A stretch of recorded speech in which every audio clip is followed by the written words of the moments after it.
2018 Kia Stinger GT 3.3 AWD. Back in 1964, the great Muhammad Ali famously taunted heavyweight title opponent Sonny Liston, saying he'd float like a butterfly, sting like a bee in their upcoming match. We have to wonder if the team that developed the all-new Kia Stinger took that quote as their mantra, because it describes with uncanny precision the car they created to attack the sports sedan segment. Quick-step agility with the strength to deliver a powerful punch is the very definition of a sports sedan, and Kia has largely, but not entirely, delivered on that goal with the Stinger. It's not for lack of trying.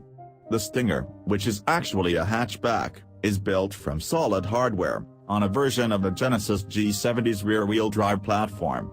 In the sports sedan world, the Stinger is a tweener, splitting the size difference between cars like the BMW 3 Series and Mercedes-Benz C-Class and their larger stablemates, the 5 Series and D-Class. Powerful puncher. Following a few laps on the Nürburgring several months ago, this was our first drive of a Stinger GT AWD on local roads. All GTs are powered by the same twin-turbocharged 3.3-liter V6 offered in the big Genesis G90 Luxe Cruiser and the Genesis G80 Sport.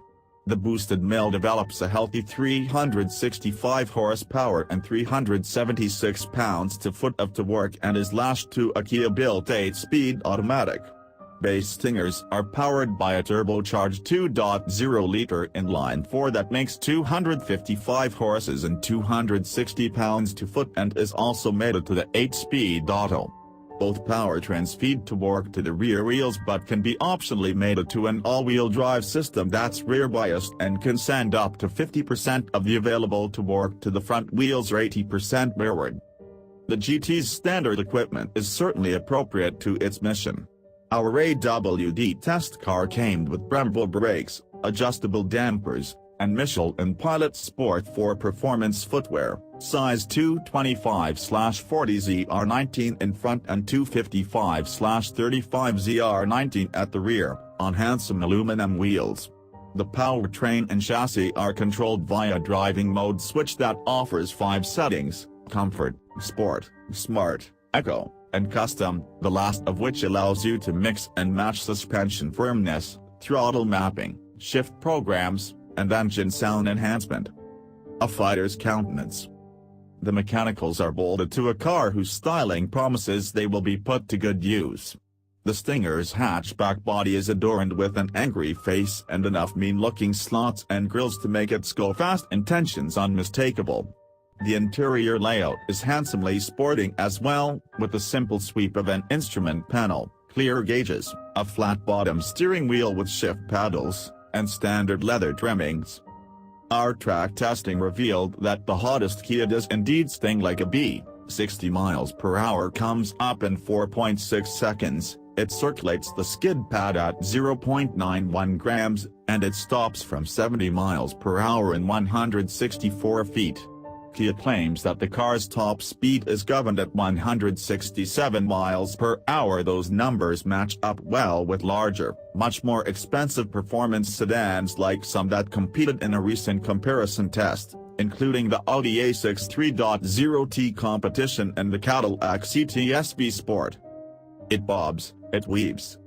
Unfortunately, when the asphalt writhes and your right foot goes down hard, the Stinger does sometimes float like a butterfly, and not in a good way.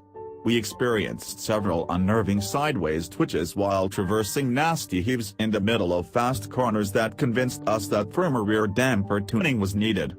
Despite the car's adjustable shocks and multiple driving modes, we couldn't find a setting that endowed the Stinger's chassis with the poise and feedback that cements the driver-car connection. What's more, the throttle was too jumpy in sport mode for smooth mid-corner power applications, the transmission was slow to respond to calls for downshifts from the steering wheel paddles, and the engine sounds merely ordinary in its upper rev range.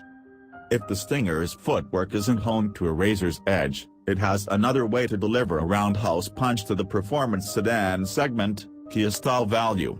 The Bass rear drive GT comes with all the good stuff, including the twin-turbo V6, big tires, and Brembos, for $39,250. All-wheel drive adds $2,200. Our test car, however, had the full boat GT2 trim package, which loaded it with everything from active safety gear to Nappa leather and boosted the sticker to $52,300. At that price point, there are other attractive sports sedan alternatives. Restrain yourself on the order form, and Kia's Challenger hits much harder against smaller, more expensive driver's sedans from Germany, Japan, and America. The Stinger may not be quite ready to steal the heavyweight sports sedan crown, but its value is a knockout.